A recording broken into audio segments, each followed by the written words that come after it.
In the early spring of the 40th year after the birth of Christ, Rome looked peaceful on the surface. Marble streets gleamed under the sun, fountains flowed endlessly, and temples stood proud as symbols of order and divine favor. Yet beneath that beauty, fear moved quietly through every household. People spoke carefully, smiled deliberately, and listened more than they talked. No one trusted walls, servants, or even family.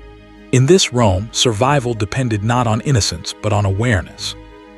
At the center of it all was one man, Emperor Gaius Julius Caesar Augustus Germanicus, known to history by the nickname that once made soldiers laugh and would later make generations shudder: Caligula. On one particular morning, a woman named Livia or Stella was awakened before dawn by the sound of heavy fists striking her door. The noise echoed through her villa like a hammer against bone.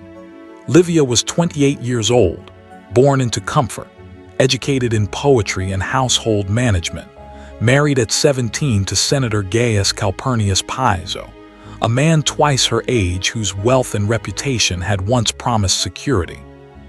That illusion shattered the moment the door burst open and imperial guards flooded her home. They carried no warrant. They offered no explanation. They did not answer her questions. Piso was seized from their bed, barely given time to dress before being bound and dragged away. Livia followed screaming into the courtyard until a guard struck her hard enough to knock her to the ground. By the time she rose, bleeding and shaking, her husband was gone. For 3 days she heard nothing. No messenger came, no charges were announced. Friends avoided her house entirely. Servants whispered and kept their distance. Livia understood what silence meant in Rome under Caligula. It meant guilt had already been decided. On the 4th day, guards returned. This time they came for her. She was taken through the city in an enclosed litter, its curtains sealed shut. The streets outside were alive with morning commerce, unaware or pretending to be unaware that another household was being destroyed. When the litter stopped, Livia was pulled out and escorted through a side entrance of the imperial palace. She had been there before for official banquets and ceremonies, but never like this. She was not dressed as a guest. She was dressed as property. She was led into an anteroom just outside the main dining hall. From inside came laughter, music, the clatter of dishes, and beneath it something else. A sound she could not immediately identify, low, strained, uneven. It took several moments before she realized it was a human voice breaking under pain, her breath short. Her hands trembled uncontrollably. No one acknowledged her presence. Guards stood like statues. Minutes passed, then longer. Time stretched painfully until the doors finally opened. The dining hall was filled with light and excess. Golden couches lined the walls. Tables overflowed with food from every corner of the empire. Wine flowed freely. Senators, generals, courtiers, and entertainers reclined comfortably, laughing and applauding as musicians played. At the center lay Caligula himself, relaxed, radiant, dressed in silk edged with gold. He looked every bit the divine ruler he claimed to be. Then Livia saw the corner of the room. Chained upright to a stone pillar was her husband, or what remained of him. Piso's face was swollen beyond recognition. His skin split and bruised, blood dried across his chest and legs. He was naked, his body marked by burns and cuts applied with deliberate care. His head sagged forward, lifted only when pain forced awareness back into his body. The sound Livia had heard was his breathing, shallow and broken. She screamed. The sound cut through the hall, silencing music and conversation instantly. Every eye turned toward her. Caligula smiled. He gestured lazily, and guards forced her forward until she stood before him. He looked at her with open curiosity, as though examining an object he had just acquired. Then he spoke, his voice calm, amused, and loud enough for everyone to hear. He announced that Senator Piso had committed treason against the emperor. No evidence was presented. None was required. Treason was whatever the emperor declared it to be. Caligula then spoke of mercy. He explained that Rome was fortunate to have such a compassionate ruler, one willing to offer choices where none were deserved. Livia barely understood his words through the roaring in her ears, but the meaning soon became clear. She could watch her husband die slowly over the next several days, his suffering extended for entertainment. Or she could take his place at the emperor's side for the remainder of the evening, and Piso would be executed quickly at dawn. Her decision, he said, would reveal the depth of her loyalty. What happened next was recorded only indirectly, hinted at by historians who chose their words carefully.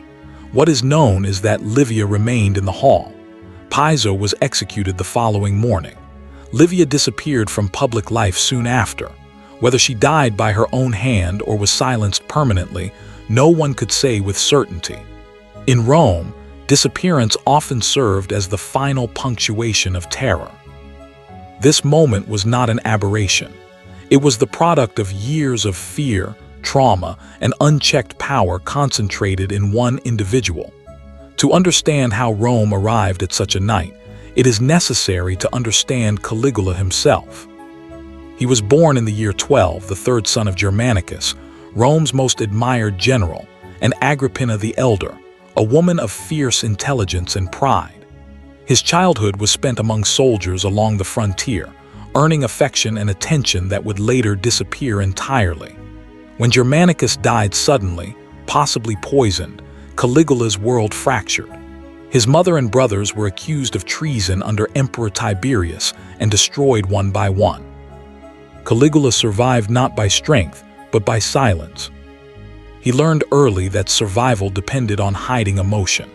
By the time he was a teenager living under Tiberius on Capri, he had mastered the art of appearing harmless. He watched as the emperor indulged in cruelty and paranoia, absorbing lessons without comment. When Tiberius died, Caligula was elevated to emperor at 24. Rome rejoiced. The son of Germanicus had returned. Hope flooded the city. For 6 months that hope seemed justified. Caligula was generous, charming, and politically careful. He freed prisoners, honored his family, and distributed money to the people. Then he fell ill. The illness nearly killed him. When he recovered, something had shifted. After that moment, Caligula ruled differently. He became suspicious, volatile, obsessed with control. He executed rivals without trial. He mocked senators publicly. He turned punishment into spectacle. Torture became entertainment. Fear became policy. Those close to him learned quickly that laughter was mandatory and sincerity irrelevant. Caligula discovered that pain granted him a sense of power unmatched by ceremony or law. He staged executions during meals. He forced families to watch loved ones suffer. He blurred the line between public and private until nothing was safe. Honor, dignity, and tradition were stripped away deliberately. Rome was no longer governed. It was dominated. The illness may have removed restraint, but the system enabled everything that followed. Absolute power required no justification. No mechanism existed to stop him. Those who could have resisted were already afraid. Those who were not afraid did not survive long enough to matter. By the time Livia was dragged into that dining hall, Rome had already accepted terror as normal. Fear had been trained into obedience. And Caligula, fully aware of his power, no longer needed loyalty. Fear was enough. After that night, Rome moved on the way it always did, quietly, carefully, pretending nothing had happened. The palace continued to host banquets. Senators continued to bow. Crowds continued to cheer at games. But something invisible had settled deeper into the city, a shared understanding that no virtue, no loyalty, no status could offer protection. What had happened to Livia and Piso was discussed only in fragments, half-sentences exchanged behind closed doors. Everyone knew the truth, and everyone knew the cost of speaking it aloud. Caligula's behavior grew steadily more erratic. He no longer pretended to rule for Rome. He ruled for himself. He demanded worship not as a symbol, but as a test. Statues were raised depicting him as a god. Temples were altered to place his image among the divine. Priests were forced to choose between blasphemy and death. Those who hesitated were accused of treason. Those who complied survived but carried the weight of it for the rest of their lives. Executions became routine. Some were swift, many were not. Caligula preferred punishment that lingered, suffering that could be observed and remembered. He wanted witnesses. He wanted stories. He wanted fear to travel faster than messengers. Wealthy men were accused so their estates could be seized. Former friends were eliminated because familiarity bored him.